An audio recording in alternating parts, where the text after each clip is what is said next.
Here we are in section 2.2, exercises part A, numbers 24 through 32.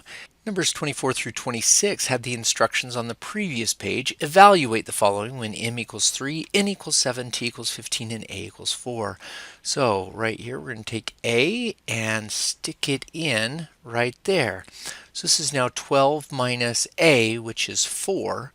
4 to the third power. By order of operations, we need to do 4 times 4 times 4, which is 4 times 4 is 16, equals times 4 is 64.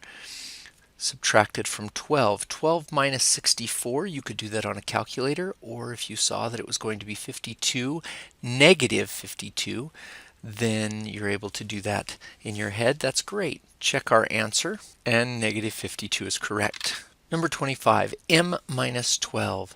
And we see here that m is 3, so we're going to put that right there, 3 minus 12. 3 minus 12 is a negative 9. Again, the negative number, which is stronger in this case, wins. So number 25 is negative 9. Indeed, number 26. 2n minus 3a plus 5t. What is that? I don't know because I don't know what n is. There we go. We're going to take the 7 and stick it in for the n. We're going to take the 4, stick it in for the a, and then we're going to take what's t. Let me see, t. T is right there. We're going to stick the t right there. So we get 2 times n, which is 7, minus 3 times a, which is 4.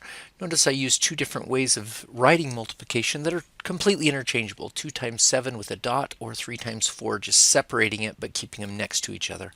Plus 5 times 15. So we get 14 minus 12 plus 75. 14 minus 12 is 2, plus 75 is 77. Let's double check our answer right there. 26 is 77. Good. Number 27 says use the formula for distance, rate, and time to calculate the distance. Now if you look in your textbook and go back a few pages, let's scroll up here through the assignment, you'll notice that here are all the formulas right here in this section. And so we go back to the page, and this is our distance, rate, and time equation, and it tells you what it is right there. So this is right back here in the textbook. There's also a temperature conversion formula that we'll be using in just a moment, and then all of the shapes are here for your reference, so you don't have to go and find them. So we have gone and grabbed that equation out of the textbook, so it's here for our reference. Number 27, it says R is 7, T is 15, and we're trying to find D. So we write this formula down. It's nice that they have these formulas that all we got to do is take the numbers and stick them right in. So we get 7 times 15 equals that distance.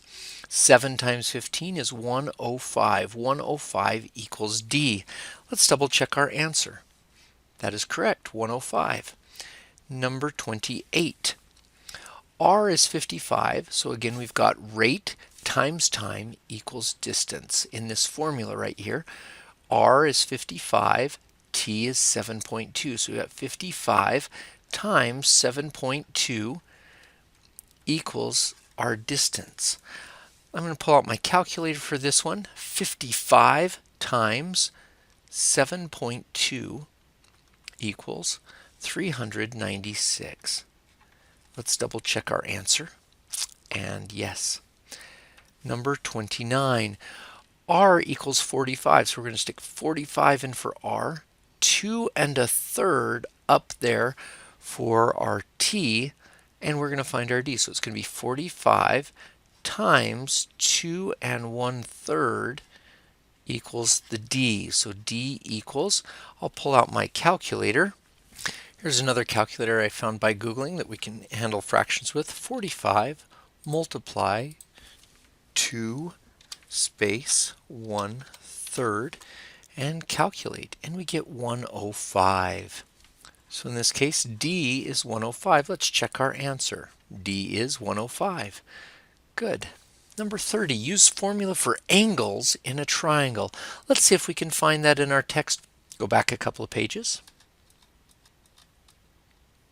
And we find in the shapes, here's the triangle, and here's the one that has the formula for angles, that they must add up to 180 degrees. So here they are, they're the angles, and they just add up to 180 degrees. So let's go back to the problem. So our formula was that A plus the B plus the C equals 180 degrees. So let's try this. 73 and 24 right now, what do they add up to? They add up to 97. So to add up to 180, we would have to take 180 minus 97, and we get that C is 83 degrees. Let's check our answer. 83 degrees is correct. Number 31. A and C are given, but we need to do B, so let's add these two up together, and they add up to 97 degrees. 38 plus 59 is 97. Hey, that's kind of like what we had over here, so B must be 83 degrees. Let's check our answer. And yes, 31 is 83 degrees. Number 32. A is, we don't know, so this time we have B and C. So let's add these two guys up together, and we get 72 degrees between these two. So angle A must be 180 minus 72 is, let's write that down. 180 minus 72 will give us 108. So A would be 108 degrees. Let's check our answer on that one. There's number 32, 108. Good.